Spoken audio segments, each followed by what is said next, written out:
na nuna cewa yankin Sahel kusan babu bangare na duniya yanzu inda ake da tashin hankali da kashe-kashe da matsaloli na tsaro kama yankin.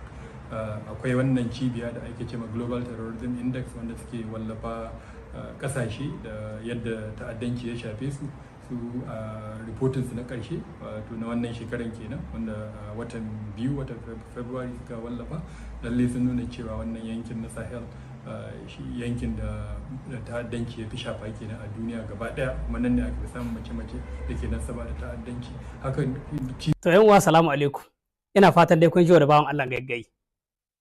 To ni abin da ke tambaya professional king na Najeriya, professor king da aka tambaya na Najeriya, ni ba san wani iri bane. Yan uwa ku yi fartajen bidiyon nan da Allah ku yi like.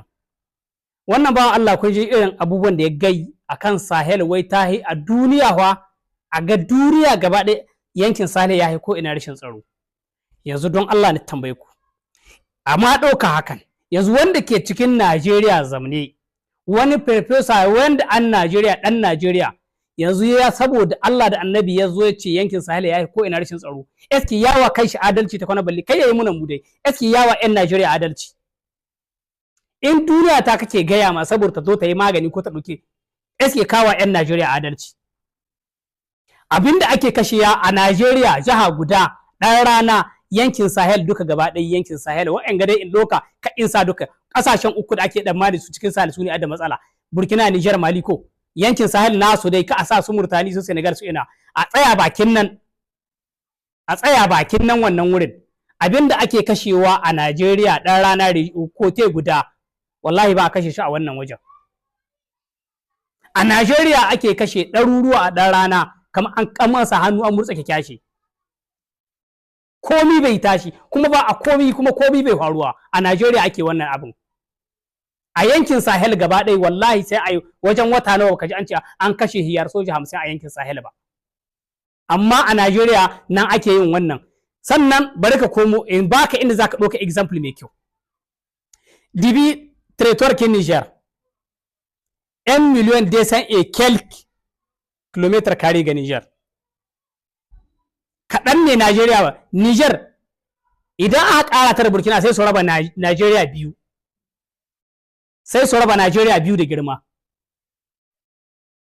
Bakin nan, amma population sojojin kuɗai na Najeriya masu teni kawai na Najeriya sun yi yawan population kin Niger. Masu teni kawai naku sun kai yawan duka population kin Niger gaba ɗaya. A ce duk da wannan ba ku samu ciwo kan matsalar tsaron Najeriya ba, har kai ne za ka ɗauka ai ma tambaya ka ɗauki cewa wai yankin Sahel a duniya fa ga ƙasashen da ƙyan ta'adda ga kan hari da jirage, duk baka ga wannan ba. Sai nan ƙasashenmu na yankin Sahel, saboda ku da ma da jan Allah ya sa wasu ƴan daga cikin ku ƴan Najeriya ba abin da kun ka iya cin amanar zamantakewa, shi dai kun ka iya.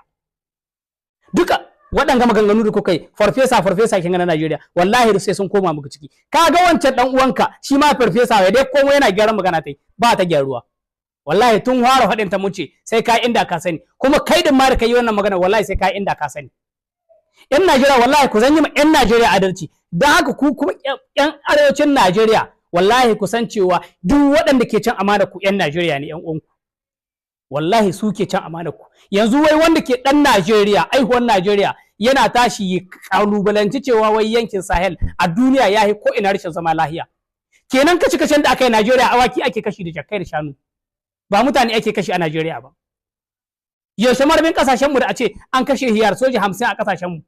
A Najeriya a gari ɗaya sai ba ka ama kashe soja, a population Najeriya gaba ɗaya ɗan rana sai a kashe 100 da wani abu, kuma kamar ba a yi komi ba. Da haka wallahi ku tsaya ku gaya ma junan ku gaskiya kayan ku hito waje. Da wuri da aka tara ma mikro aka tambaye ka gayi ka ce Najeriya ta yi ko ina rishin tsaro a duniya.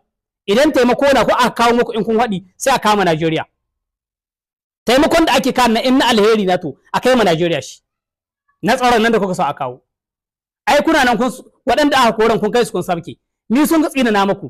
SK so raba ku da kashin mutane. ƴan ƙasar ku Najeriya wallahi billahi baka san dubu no annan cikin Niger ba, amma yalla kai ba kar labari ka tambaye sauran yan Najeriya.